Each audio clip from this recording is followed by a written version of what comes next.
Friends, welcome back to ఏంటి పరిస్థితి.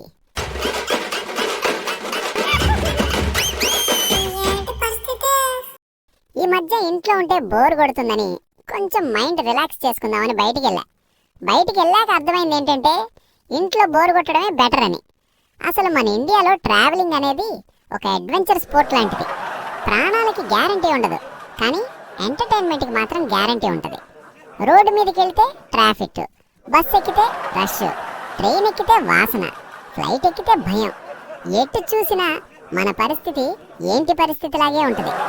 ఈరోజు నేను నా ప్రయాణంలో జరిగిన కొన్ని విచిత్రమైన దరిద్రమైన అనుభవాలు మీతో పంచుకోబోతున్నా. సీట్ బెల్ట్ పెట్టుకోండి, లేదా బస్సులో రాడ్ గట్టిగా పట్టుకోండి. మన జర్నీ స్టార్ట్ చేద్దాం.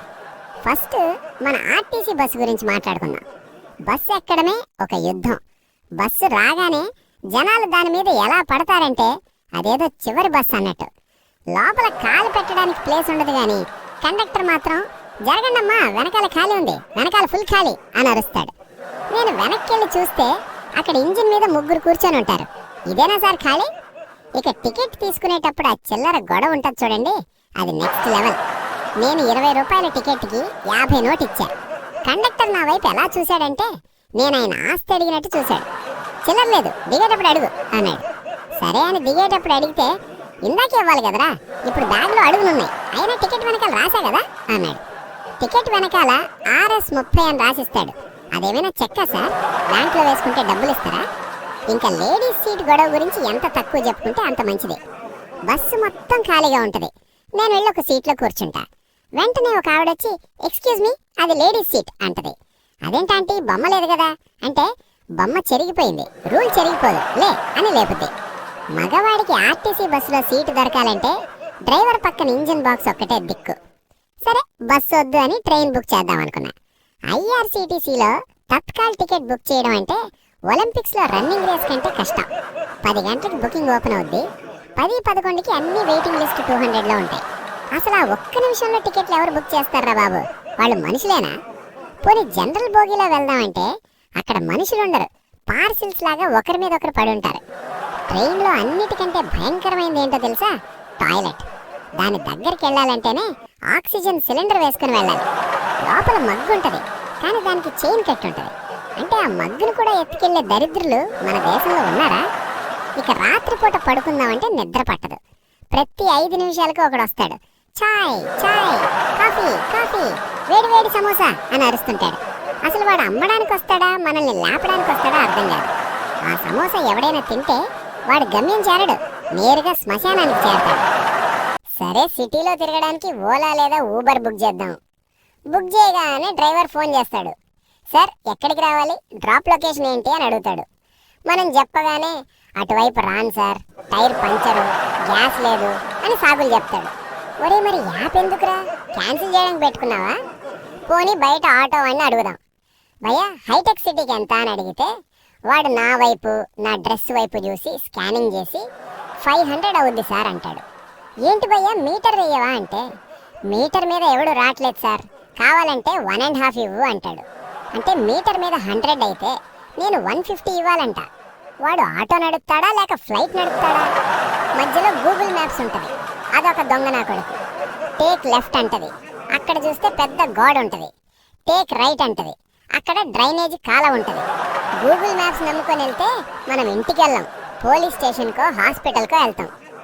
రోడ్డు మీద మనకి ఎముడి కంటే ఎక్కువ భయం ఎవరి వల్ల అంటే ట్రాఫిక్ పోలీస్. వీళ్ళు ఎక్కడుంటారో ఎవ్వరికీ తెలియదు. చెట్ల వెనకాల, స్తంభాల వెనకాల, మలుపుల దగ్గర దాక్కుంటారు. మనం హెల్మెట్ లేకుండా స్టైల్గా వెళ్తుంటాం. సడన్గా ఒక చెయ్యి అడ్డొస్తుంది, ఆపుతారు, ఫోటో తీస్తారు. నాకు అనిపిస్తుంది వీళ్ళు పోలీసులు కాదు, క్యాండిడ్ ఫోటోగ్రాఫర్స్ అని. మనం పోజ్ ఇవ్వకపోయినా ఫోటో తీసి ఇంటికి చలాన్ పంపిస్తారు. ఆ చలాన్ రేట్లు చూస్తే గుండె ఆగిపోద్ది.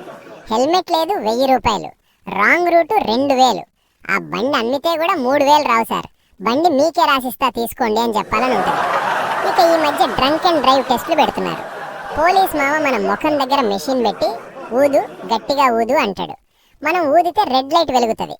నేను తాగకపోయినా రెడ్ లైట్ వెలుగుతుంది. ఎందుకంటే నేను తిన్న బిర్యానీ వాసనకి ఆ మెషిన్ కన్ఫ్యూజ్ అవుద్ది. నిజాయితీగా బతికేవాడికి ఈ రోడ్ల మీద ప్లేస్ లేదు ఫ్రెండ్స్. సరే, ఇవన్నీ వద్దు అని జీవితంలో ఫస్ట్ టైం ఫ్లైట్ ఎక్కా. ఫ్లైట్ ఎక్కేటప్పుడు మనం ఒక రూల్ పాటించాలి. నేను చాలా రిచ్ అని బిల్డప్ ఇవ్వాలి. ఎయిర్పోర్ట్లో చెకింగ్ ఉంటుంది చూడండి, నా ప్యాంట్ బెల్ట్ కూడా విప్పించేశారు. ప్యాంట్ జారిపోతుంటే పట్టుకొని వెళ్తున్నా. నా పరువు గాల్లో కలిసింది. లోపలికి వెళ్ళాక ఆకలేసింది. ఒక సమోసా రేట్ అడిగా. 300 రూపాయలు అన్నాడు. ఏంటి భయ్యా, ఆలుగడ్డలు బంగారంతో చేశారా అని అడిగా. వాటర్ బాటిల్ 200 అంట. బయట 20 రూపాయలకి వచ్చే బాటిల్ లోపల 200 ఎందుకు? అది తాగితే ఏమైనా అమరత్వం వస్తుందా, చావు రాదా? ఫ్లైట్ గాల్లో లేచాక అనౌన్స్మెంట్ ఇస్తారు, మనం ఇప్పుడు 30,000 అడుగుల ఎత్తులో ఉన్నామని. నాకు భయం వేసింది, కింద పడితే ఎముకలు కూడా దొరకవు కదా అని. పక్కనున్నోడేమో ప్రశాంతంగా నిద్రపోతున్నాడు, వాడికి అది అలవాటు. నేను మాత్రం కిటికీలోంచి చూస్తూ దేవుడికి దండం పెట్టుకుంటూ కూర్చున్నా. దిగా కనిపించింది, ఈ విమానం కంటే మన ఆర్టీసీ బస్సే బెటర్ రా బాబు, కనీసం కిటికీలోంచి గాలైనా వస్తుంది అని. సో ఫ్రెండ్స్, ఇవి నా ప్రయాణ కష్టాలు. మనం మిడిల్ క్లాస్ వాళ్ళం. మనకి బెంజ్ కార్లో వెళ్ళినా బస్సులో వెళ్ళినా గమ్యం చేరడం ముఖ్యం కాదు, జ్యూస్ తాగడానికి డబ్బులు మిగిలాయా లేదా అన్నదే ముఖ్యం. మీరు కూడా బస్సులో చిల్లర కోసం గొడవ పడ్డారా? ట్రైన్ టాయిలెట్ చూసి భయపడ్డారా? అయితే కామెంట్లో చెప్పండి. ఈ వీడియో నచ్చితే లైక్ కొట్టండి, లేకపోతే ట్రాఫిక్ పోలీస్ మావకి చెప్పి చలాన్ వేస్తా. Just kidding. సబ్స్క్రైబ్ చేసుకోండి, మన ప్రయాణం ఇలాగే సాగుతూ ఉంటుంది. ఇట్లు మీ ట్రావెలర్, మీ ఏంటి పరిస్థితి రాజా. Thank you for watching this video. If you enjoyed it, please hit the like button and the bell notification icon.